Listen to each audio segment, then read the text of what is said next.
Joanne Worley is currently appearing in the Sullivan production of Goodbye Charlie. I have Joanne on the line right now, and I've just begun talking to her. Joanne, can you tell us a little bit about the production at Sullivan? Well, Ken, we have done this before.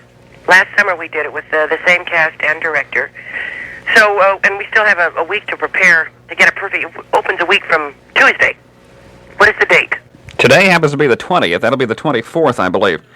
Well, and that's it's a good thing to get to the theater you're going to play the show on, and work on their stage and on their levels and everything. So that's what we've been doing, rehearsing.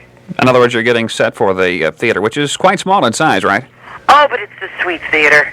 Oh, it's so pretty. A lot of people would give a lot to see a production that close up, really. Yes, I've been to the Sullivan Theater once. Oh, it's marvelous. How fortunate you people are to have such a nice theater so close. We've heard that before. I'm sure you have.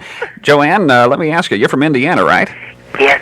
So Midwest audiences probably appeal to you, or are they harder to play for?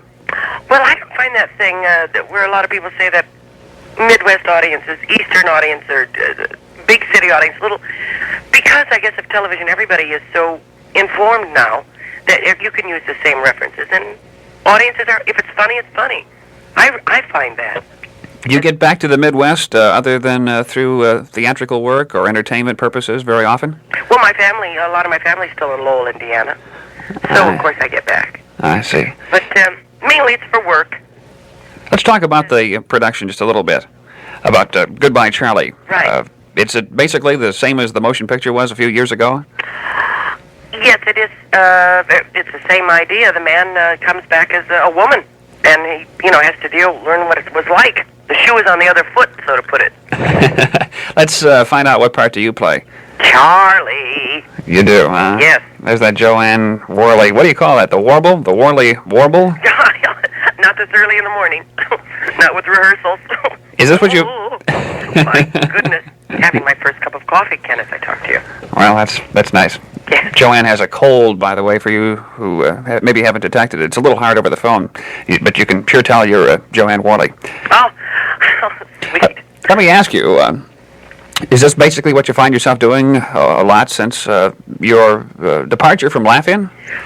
Well, since I departed Laugh-In, I've done a great deal of other television shows. So my main work is television. And mainly I live in Los Angeles and do television shows. However, since my background is theater, I do like to do theater. And summer's the best time to do it because there's not that much happening in television.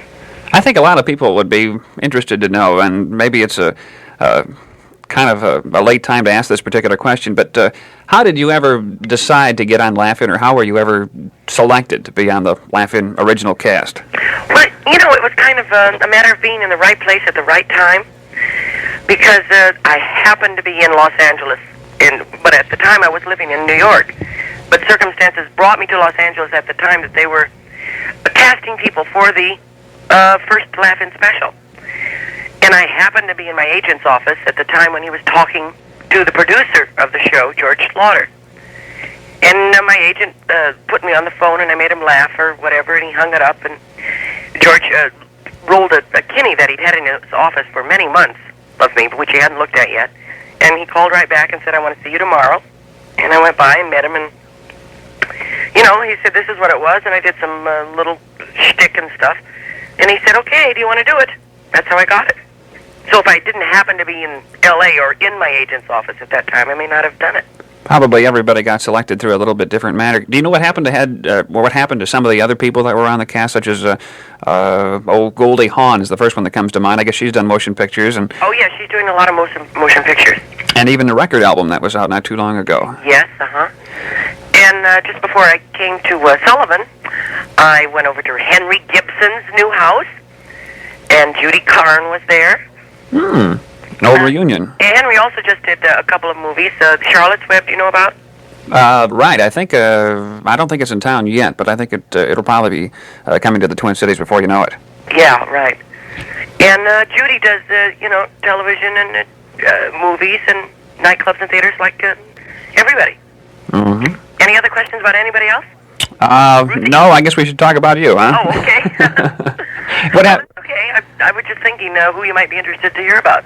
Yeah, it's an interesting show, and it's sorry in some ways to see it come to an end. I guess it has been canceled. Is that right?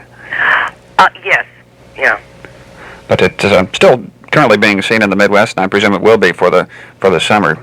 Yeah, for the rest of the summer, and then there'll probably be reruns and stuff. Mm-hmm. Well, Joanne, I'd like to come down and see you, and I urge other people around Bloomington Normal to head on down to Sullivan, too. You're a delightful talent and a delightful lady, and we'd like to see more of you.